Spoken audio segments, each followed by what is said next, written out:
뉴스쇼 금요일의 코너입니다. 뉴스 속으로 훅 파고드는 시간 훅뉴스. 오늘도 김정훈 기자 나와 있습니다. 어서 오세요, 김 기자. 네. 오늘 훅뉴스 무슨 얘기를 좀 해볼까요? 이번 훅뉴스 역시 우리 사회를 발칵 뒤집어놓은 사태에 관한 이야기인데요. 어떤 사태? 네. 어제 있었던 기자회견의 한 대목부터 듣고 시작을 할까요? 그러죠. 미투 운동에 대한 반격이 또한 심각합니다. 피해자의 성격이나 행동을 문제 삼거나 외모에 대한 조롱이나 비난 등 심각한 2차 피해도 발생하고 있습니다. 혹은 누군가의 기획이다라고 표현하는 등 성폭력, 성차별 근절이라고 하는 취지에서 접근하지 않고 이걸 왜곡하고 이용하려고 하고 있습니다. 2차 피해가 발생하고 있다. 심각하게. 혹은 누군가의 기획이다 이렇게 표현하면서 왜곡시키려는 이런 사람들이 있다. 이런 얘기예요? 네. 누가 한 얘기입니까? 어제 미투 운동과 함께하는 범시민연대가 프레스센터에서 출범 기자회견을 가졌는데요. 예. 미투 운동을 지지하면서 피해자들에 대한 2차 가해를 멈추라고 촉구를 했습니다. 미투를 선언한 사람들에 대한 피해자들에 대해서 악의적인 소문을 퍼뜨리거나 역고소를 하는 그런 사례들에 대해서 멈추라. 네, 그러니까 현재 일반적으로 얘기되는 2차 피해가 그 정도거든요. 그 정도 수준에 머물고 있거든요. 그런데 저희가 수년 전에 이미 성폭력 피해 사실을 드러낸 이들, 예. 그들의 이후를 취재해 보니까 그 상처가 거기에 그치지 않더라고요. 그러니까 이미 수년 전에 외로이 미투를 했던 사람들. 네, 한 발 앞서서. 그들은 그 미투 선언 후에 어떻게 됐는가를 보면 우리에게도 어떤 대안 같은 게 떠오르겠군요. 맞습니다. 오늘 훅뉴스 그겁니까? 네, 맞습니다. 미투를 한 발 앞서서 선언했던 그분들의 이후 어떤 고통을 당했는지를 오늘 훅뉴스 시간에 전해드리려고 합니다. 사례들을 많이 취재를 하셨다고 제가 들었는데 네. 어떤 분의 얘기부터 좀 들어볼까요? 남정숙 전 성균관대 교수가 계시거든요. 그분의 사례부터 보실까요? 계약직 신분이던 지난 2015년 전임 교수로부터 성추행을 당했다고 폭로를 했는데 이후 더 이상 계약이 연장되지 않더라는 겁니다. 이분 저희랑 인터뷰했어요. 맞습니다. 그 당시 벌어진 상황에 대해서는 잘 설명을 해줬는데 그 후가 어떤지는 잘 몰랐거든요. 들어보시죠. 그러죠. 패턴이 똑같아요. 첫 번째는 이제 가해자가 피해자한테 폭력을 행사한다잖아요. 그러면 이제 두 번째는 그 사람이 권력자잖아요. 그러니까 권력자 주변에 기회주의적이고 권력지향적인 사람들이 붙어서 카르텔을 형성을 해요. 그러면 세 번째는 권력자하고 카르텔이 그 피해자를 개인화 시켜가지고 조직에서 내쫓아요. 100%예요, 2차 가해가. 다 쫓겨났어요. 지금 안 쫓겨난 사람 하나도 없어요. 100%다? 네. 그러니까 미투를 하면 일단 직장 내에서 미투하면 다 쫓겨난다? 그런 말씀을 하시더라고요. 그러니까 직장 또는 업계에서 쫓겨나서 그렇게 되니까 당연히 경제적 어려움까지 겪게 된다는 거죠. 업계에서도. 예를 들어서 뭐 연극계에서 미투를 하면 그 계에서는 더 이상 일할 수 없다든지. 뭐 이런 학계에서도 식으로? 마찬가지겠죠. 학계에서도 그렇고. 그러니까 그런 가운데서 피해자들은 대개 또 소송에 휘말리게 되거든요. 근데 지인 사이의 성폭력 피해를 법원에서 인정받기는 너무 힘들죠. 그래요. 또 이긴다고 하더라도 그간의 고통이 이만저만이 아니라는데 3년 전에요. 성폭력 피해 사실을 드러내고 최근 법원에서 어렵사리 최종 승소 판결을 받아낸 분이 계시거든요. 그 피해자의 말을 한번 들어보시죠. 그러죠.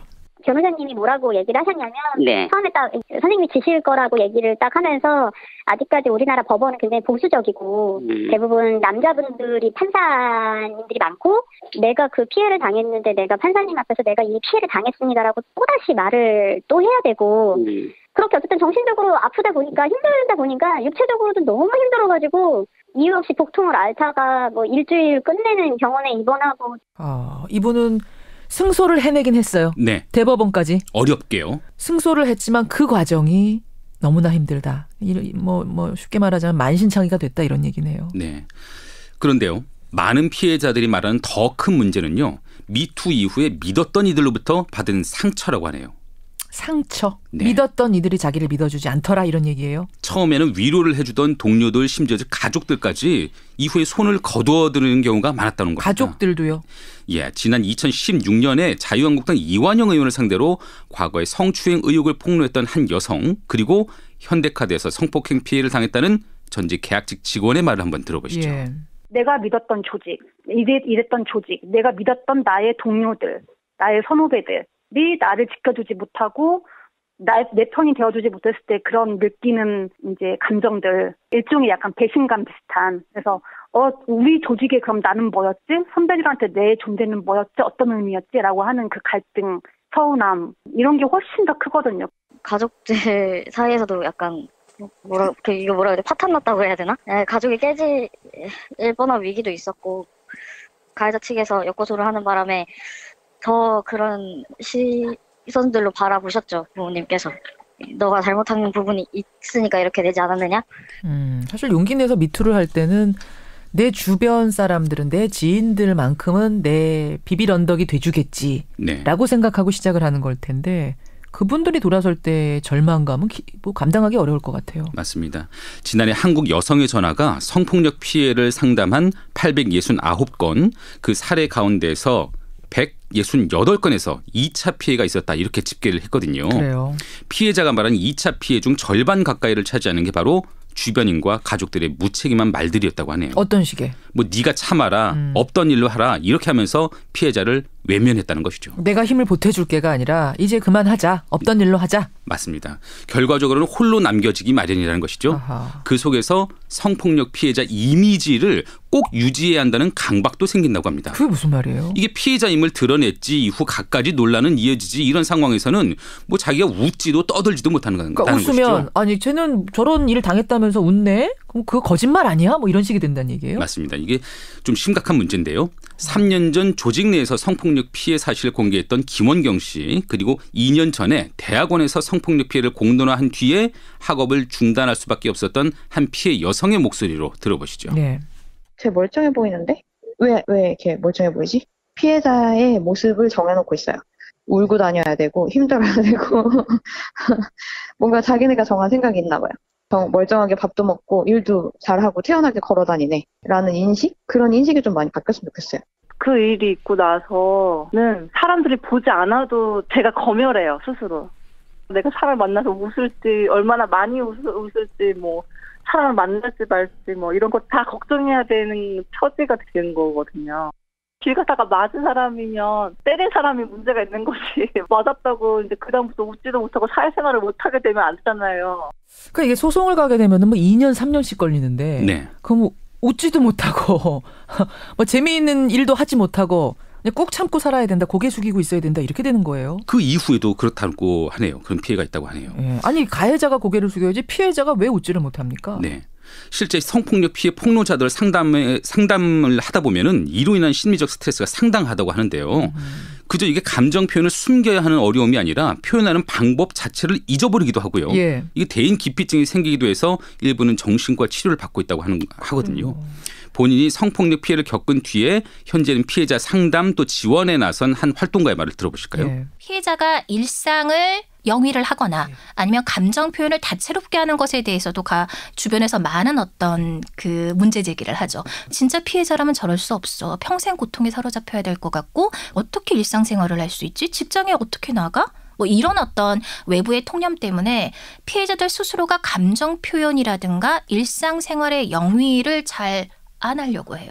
일상생활을 하기 어려운 지경이다. 어렵죠. 일상생활을 하기가. 그렇겠네요. 네. 지난해에요. 앞서 성폭력 피해 사실을 드러냈던 성공회대 학생이 하나 있었는데 스스로 목숨을 끊기도 했습니다. 예. 침묵을 강요당했다는 피해자는 유서에서 캠퍼스를 걸으면 목소리가 계속 울린다. 모두가 널 싫어한다는 이런 목소리가.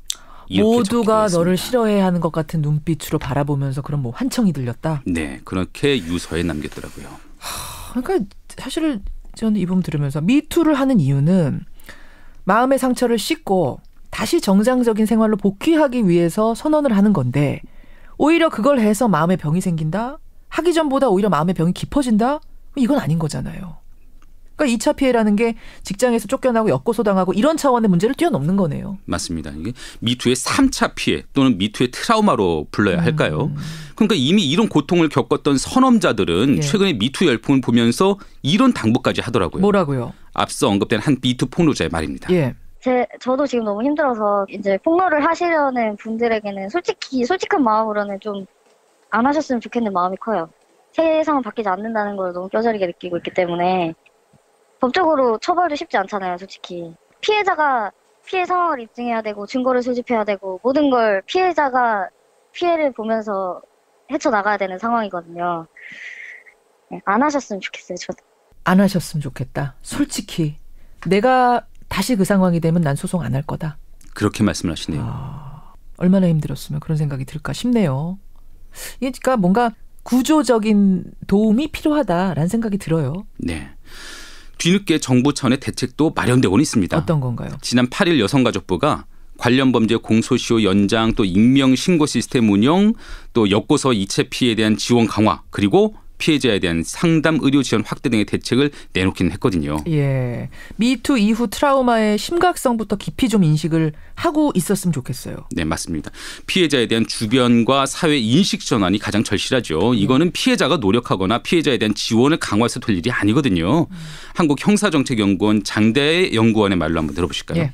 그리고 지금 되게 안타까운 건 옛날에는 자기를 등장시키지 않고 가해사실 고발했던 사람들이 모두 자기 얼굴을 드러내야 되는 그런 상황으로 들어간 게 아닌가라고 하는 좀 우려는 있어요. 피해자의 얼굴이 등장하지 않으면 이제 아무도 믿지 않는, 어쨌든 사람들의 인식이 기본적으로 성폭력 피해자에 대한 어떤 굉장히 고정관념이 있잖아요. 그런 고정관념들이 실제로 판결에도 너무 많이 작동을 하고. 그게 중요한 부분이네요. 그러니까 그 얼굴 드러내지 않은 미투는 이제 못 믿겠다 이렇게 되면서 피해자들이 다 실명과 얼굴을 공개해야 되는 상황까지 간 거예요. 네. 그러면서 고스란히 트라우마를 받아 안아야 되는 처지가 된 거죠. 그러네요. 전보다 더 심각하게. 네. 예.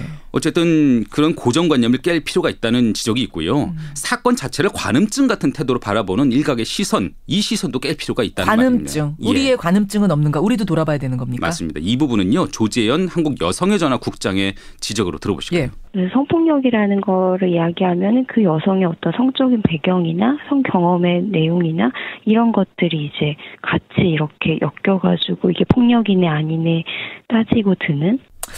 그러니까 여러 제도가 마련이 되고 개선될 필요가 있죠. 그건 뭐 당연한 거고, 그것보다 더 바탕이 돼야 되는 건 우리 사회 인식이 아닌가. 여기서부터 바뀌어야 되는 게 아닌가 싶어요. 전문가들 역시 그 점을 강조하는데요. 가해자 처벌을 강화하고 또 상시적인 모니터링을 철저히 하는 일 모두 중요하죠. 하지만 피해자에 대한 왜곡된 시선을 거두고 또 각 교육기관이나 사업장마다 성평등에 관한 교육을 꾸준히 해나가는 일, 그렇죠. 이것이 가장 중요하다. 이렇게 입을 모으고 있습니다. 예. 요새 뭐 미투 이후 위드유 당신과 함께하겠다 이런 운동도 번지던데 그 운동의 출발점은 이 지점이 돼야 되는 게 아닌가 싶습니다. 오늘 훅뉴스 미투 선험자들, 말하자면 미투 선배들이 말하는 2차 피해는 무엇인지, 그것에 대한 대안은 무엇인지 한번 생각해 봤습니다. 김정훈 기자 수고하셨습니다. 네.